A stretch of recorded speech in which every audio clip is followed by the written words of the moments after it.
예, 우리가 이제 해석을 다 하면 결과를 분석할 때 아까 앞에선 제가 이제 첫 번째 강의 때는 이제 응력 얘기 한 가지만 했는데 이제 여러분들이 실제적으로 해석을 진행하다 보면 어떤 프로세스로 결과를 좀 보고 또 내가 해석을 잘못했는지 잘했는지를 확인해 볼 수도 있는지를 아시면 좋습니다.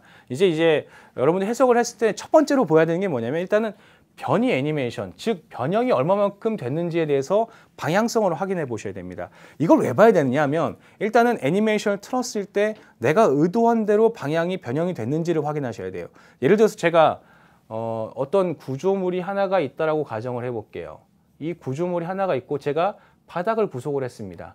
그러면 하중을 이렇게 집어넣으면 이쪽 방향으로 집어넣으면 얘가 이런 식으로 변형을 해야 되는데 갑자기 변형을 할 때 얘가 요 바닥이 갑자기 뜬다거나 이거 위로 날아간다든가 아니면 다른 쪽 방향으로 변형을 한다든가 그럴 경우에는 여러분들이 세팅했던 것과 다른 결과가 나온 거지 않습니까? 그럴 경우에 당연히 변형 형상을 보면서 아 내가 지금 경계 조건이라든가 하중 조건의 방향을 적절하게 세팅을 했는지를 꼭 확인을 해 보셔야 됩니다. 그래서 여러분들이 이제 실제 제품에서 발생했던 물리 현상 정보를 보셨을 때 그것과 이 해석 결과가 유사하게 변형을 일단 일으켰느냐 하면 해석은 이제 대부분 올바르게 진행을 하셨다는 것들을 확인을 해 보실 수 있습니다.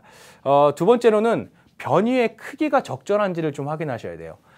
보통 이제 스틸 구조물 같은 경우는 변형이 되더라도 뭐 1, 2mm 내지는 0몇 mm의 변형이 발생하겠죠. 크게 변형하지는 않습니다. 근데 갑자기 변형을 했던 게 막 300mm, 막 아니면 뭐 1m 변형 이렇게 됐다는 거는 말 그대로 해석을 잘못했다는 얘기겠죠. 근데 앞서서 변형 형상까지는 잘 맞았는데 변이값이 틀렸다 할 경우에는 대부분은 이 하중의 크기를 잘못 집어넣거나 단위계를 잘못 집어넣는 경우가 많습니다. 예를 들어서 제가 밀리미터 단위계 아니면 뉴턴 단위계를 집어넣어야 되는데 뭐 킬로뉴턴을 집어넣었다든가 뭐 미터 단위계로 집어넣어서 압력 계산을 잘못했다라든가 이런 경우가 대부분 단위계를 잘못한 거고요. 사실 이제 해석할 때 되게 중요한 게 뭐냐면 요 하중의 크기입니다.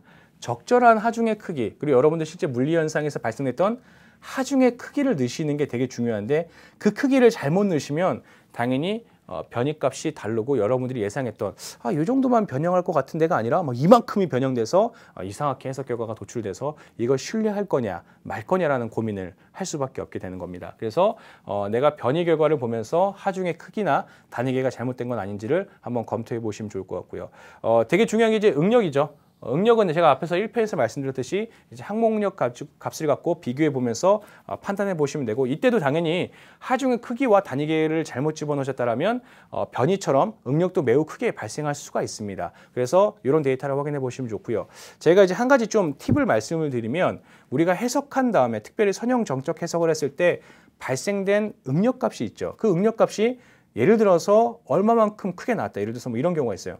뭐 한 2000메가파스칼이 나왔다. 굉장히 큰 값이죠. 근데 그 값이 적절한 거냐 적절하지 않은 거냐를 판단할 때 가장 기본이 되는 값은 뭐냐면 항복응력 값입니다. 예를 들어서 제가 좀 더 설명을 드리면 앞에서 제가 이제 말씀드렸던 이제 인장시편 시험기를 쭉 당겼을 때 나왔던 응력과 변형률의 곡선을 다시 한번 살펴보면 이때 이제 보통 탄성 범주가 여기까지 이렇게 있고요. 이렇게 쭉 올라갑니다. 그리고 어느 분간부터 이제 소성으로 바뀌게 되죠.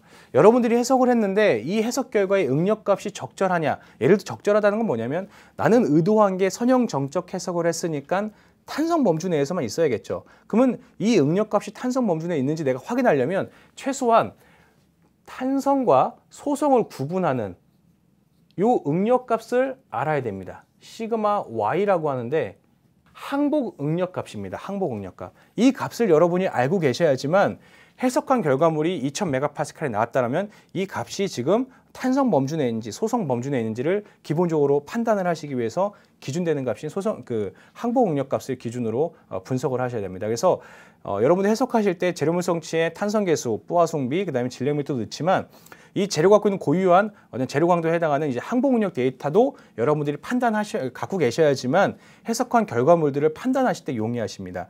이렇게 해석이 나왔는데 결과를 무조건 믿을 수는 없지 않습니까? 그래서 최소한 이게 선형 범주 내에 있는지 아니면 우리가 비선형까지 좀 고려한 해석을 해야 될지 판단하기 위해서는 꼭 항복 응력이라고 하는 데이터를 갖고 계셔야 한다는 말씀을 드릴 수 있습니다. 그래서 항복 응력 값들을 기준으로 응력을 확인하고 나머지 뭐 반력이라든가 여러 가지 데이터들에 대해서 좀 분석하신 다음에 내가 적절하게 해석했는지 아니면 뭘 좀 빠뜨렸는지를 리뷰해 보시면 좋을 것 같습니다.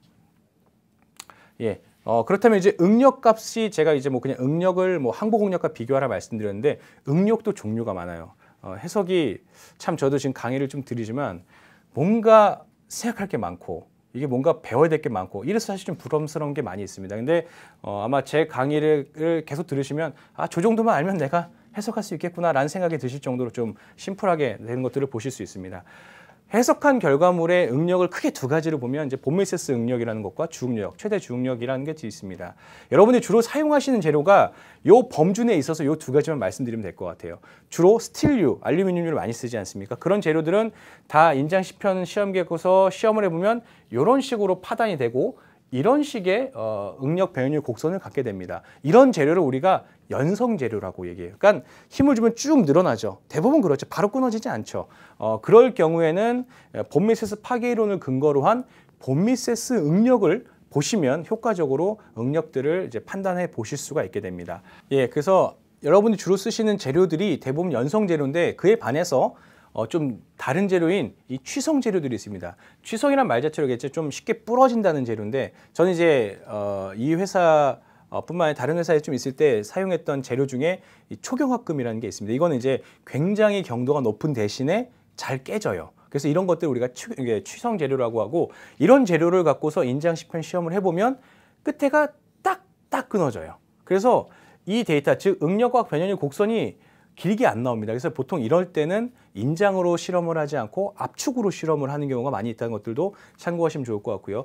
이런 재료일 경우에는 이제 주응력 이론으로 하는 이제 최대 주응력 결과들을 보시면 되는데 보통 이렇게까지 본다는 거는 제가 이제 봤을 때는 대부분 파손에 이르느냐 이르지 않느냐라는 것들을 판단할 때는 이런 데이터를 보시면 되고 대부분은 본미세스 파괴 이론을 근거로 한 본미세스 응력을 기준으로 결과를 분석하더라도 크게 문제가 되지 않는다. 그래서 여러분들이 선형 정적결을 해석을 한 다음에 얘가 이제 항복 응력이 넘을 거냐 안 넘을 거냐는 거는 이 본미세스 파괴 이론을 근거로 한 본미세스 응력을 기준값으로 해서 분석을 하시면 된다는 말씀을 드릴 수가 있습니다.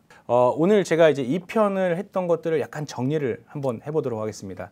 해석이라는 게 사실은 뭔가 내가 이쪽 분야를 전공을 해야 될 것 같고 내가 또한 뭔가 이쪽에 좀 전문가여야지만 해석 결과를 좀 적절하게 도출할 수 있지 않을까라고 생각하는 경우가 굉장히 많이 있어요. 근데 실제 해석을 할 때 보면 사용자가 얼마만큼 자신이 구현하고자 하는 물리 현상을 제대로 아느냐 그리고 그런 것들을 툴에 어떻게 잘 입력했느냐가 되게 중요한 것들을 보실 수 있습니다. 오늘 말씀드린 선형 정적 해석의 근간이 되는 F=KX라고 하는 이 아주 쉬운 방정식에서 우리가 알고 있는 데이터 하중과 알고 싶은 데이터 U를 얻기 위해서 강성값을 계산하는데 이 강성값은 여러분들이 정의하신 재료와 또 입력하신 형상 정보를 기반으로 하고 있기 때문에 여러분들이 입력만 잘 하신다라면 어렵지 않게 해석 결과를 도출하실 수 있고요. 또 중요한 거 한 가지는 어쨌든 우리가 해석을 했어요. 그럼 선형성을 갖는다는 거는 중첩의 원리가 있기 때문에 해석을 한 개를 한 다음에 하중값이 커졌다라고 하면 또 다른 해석을 하실 필요가 없고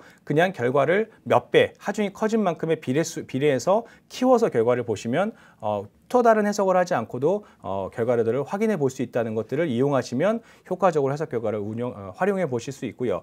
또한 이 해석을 할 때 중요한 게 재료물 성질을 적절하게 넣느냐가 중요하기 때문에 탄성계수와 포화성비 그리고 질량 밀도 정보를 필수적으로 입력해야 된다라고 생각하시면 좋을 것 같고 우리가 해석을 한 다음에 어떤 데이터를 많이 봐야 되냐 계속 응력을 말씀드렸지만 기본적으로는 변형 애니메이션을 틀어놓고 내가 세팅한 경계 조건과 입력한 하중 조건에 맞춰서 얘가 지금 변형을 잘하고 있는지를 확인해 보시는 게 되게 중요합니다. 그리고 변형이 과도할 경우 내가 예상한 것보다 좀 과도할 경우에는 하중의 크기가 적절했는지 아니면 단위계를 잘못 집어넣은 건 아닌지를 판단해 보시는 게 되게 좋을 것 같고요. 그리고 제가 응력을 볼 때도 이제 뭐 여러 가지 응력 이론이 있지만 본미세스 파괴 이론을 기반으로 한 이 본미세스 응력을 보시는 게 실무적으로 좀 적절하다라고 말씀을 드렸습니다.